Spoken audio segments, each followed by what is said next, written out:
Il y a 2 semaines, je t'ai partagé la fin de la préparation de mon DR pour le off-road. Et lors de cette vidéo, à la fin, je t'ai présenté quelque chose que Weber m'a envoyé. Je sais pas si tu te souviens. Et cette chose-là, ça fait pas mal parler sur les réseaux sociaux, notamment sur Instagram. Bon, du coup, tu as réussi à trouver de quoi je te parlais? Non? Je te parlais tout simplement de ce lève-moto hydraulique qu'ils m'ont envoyé, que je t'ai présenté en fin de vidéo. Du coup, ce que je te propose, c'est qu'aujourd'hui, on se pose un petit peu sur ce lève-moto. Dans un premier temps, je vais dire les caractéristiques et ce qu'il faut savoir dessus. Ensuite, on va le tester et bien sûr, je vais répondre aux questions que vous m'avez posées dans les commentaires ou alors sur Instagram. Avant d'aller plus loin, je te rappelle quand même que c'est Weber qui me l'a envoyé, le lève-moto. Ils m'ont également envoyé un petit code promo qui te permet d'avoir 5% de réduction sur toute leur boutique. Je te l'affiche ici. Bien évidemment, je te le remets aussi dans la description, ce code promo. Et je te mets également le lien pour acheter ou pour tout simplement aller voir ce lève-moto dans la description de la vidéo. N'hésite pas à aller checker tout ça. Sur ce, j'arrête de t'embêter et on se penche sur notre lève-moto.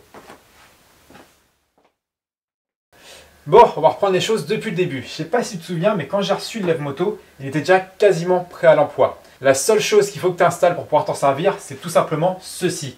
Ceci, c'est quoi? C'est la petite pédale qui va te permettre de pomper pour tout simplement actionner le vérin hydraulique et lever le lève-moto. Mais ce qui nous intéresse, c'est pas comment il arrive ce lève-moto. Ce qui nous intéresse, c'est ses caractéristiques. Donc déjà, première chose, il est donné pour lever jusqu'à 200 kg et je peux te confirmer qu'il peut lever 200 kg, même un peu plus. Après, sur la fiche technique, c'est marqué 200 kg.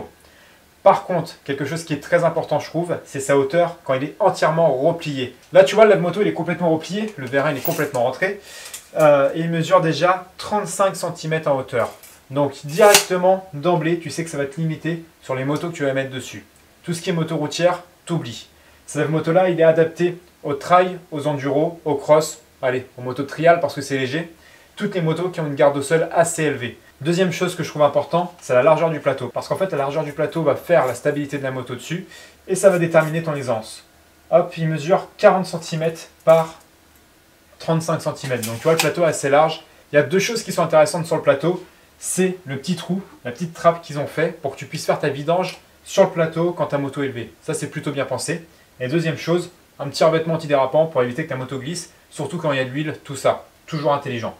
Il y a un truc par contre qu'il faut que je te dise qui est pas mal, je trouve, c'est les roues. Les roues, elles tournent à 360 et ça c'est pas mal parce que quand tu as ta moto qui est sur le lève-moto, qu'elle soit levée ou qu'elle soit quasiment à plat, quasiment seule, et au moins tu peux la déplacer dans ton atelier et même si tu vas la ranger droite ta moto, dans un coin qui est quasiment inaccessible, tu peux mettre ta moto sur le lève-moto et hop, tu l'enquilles dans ton petit coin, tu la laisses quand tu as besoin, tu la sors et tu peux aller rouler avec. Quand tu reçois le lève-moto, tu as deux accessoires qui viennent avec. Enfin deux accessoires, tu vas me comprendre.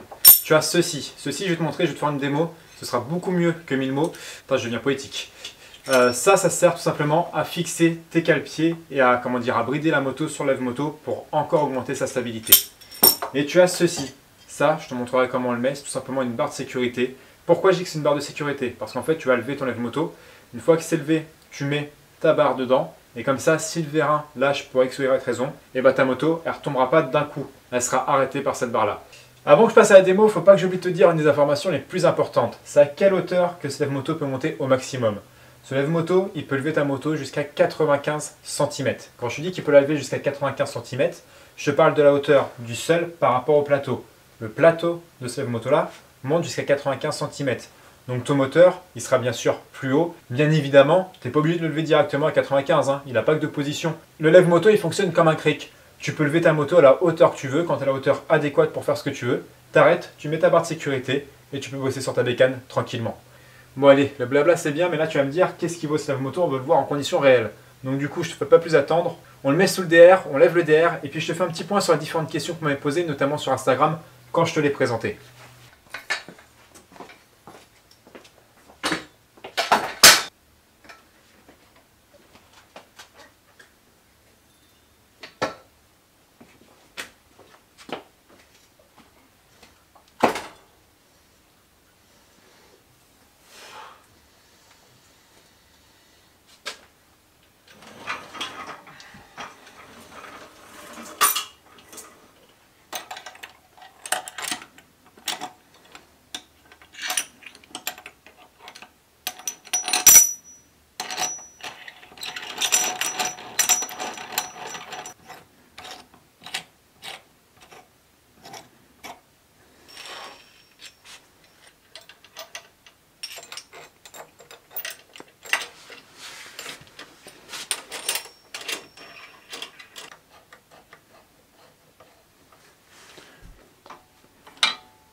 Bon, du coup, t'en penses quoi?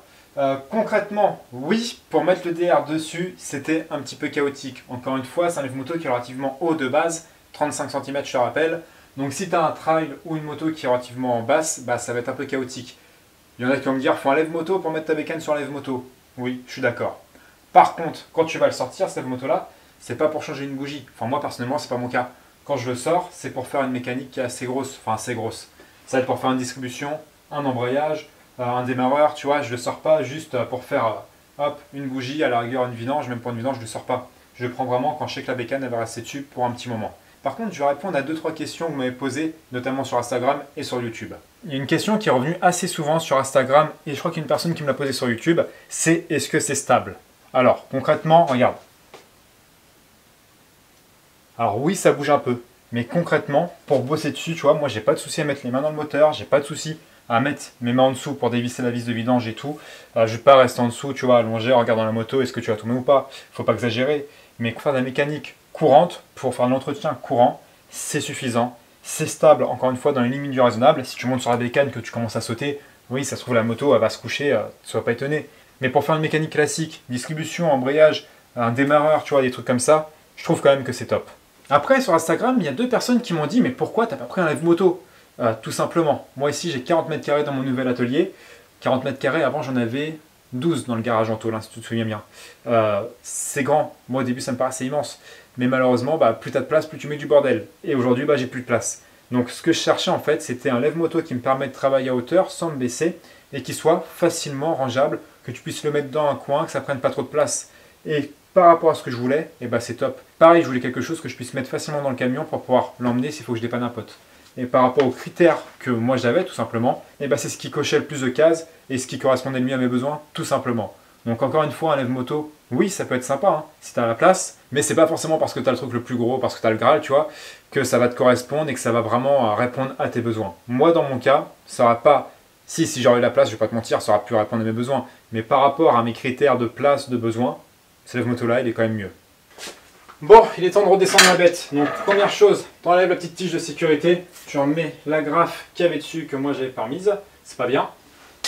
Ensuite, tu viens desserrer tout simplement la petite molette qu'il y a derrière. Je te l'ai montré au début, tu sais, je l'ai resserrée avant de lever la moto. Tu la desserres gentiment, hein, parce que plus tu vas la desserrer vite, plus ta moto elle va descendre vite. Donc fais attention à ça.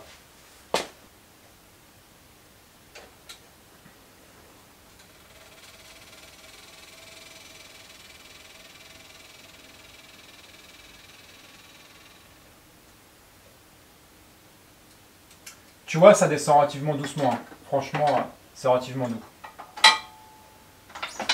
Bon, du coup, ce lève-moto, est-ce que je valide? Perso, encore une fois, ça dépend de tes attentes, tes besoins. Si comme moi, tu veux travailler à hauteur, mais avoir un lève-moto compact que tu puisses ranger et l'oublier, c'est parfait. Si tu cherches un truc où la moto soit bien stable, bien posée, où tu peux monter sur la bécane alors qu'elle est en l'air et tout, oublie, prends directement un pont. Dis ce que tu penses dans les commentaires, si tu es d'accord avec moi ou pas sur ce que je dis. Après, concrètement, je pense que ça sert à rien de débattre pendant 50 ans. Hein. Sur ce, je te souhaite une bonne soirée, une bonne journée, voilà, un bon truc. Et je te retrouve très vite pour une prochaine vidéo.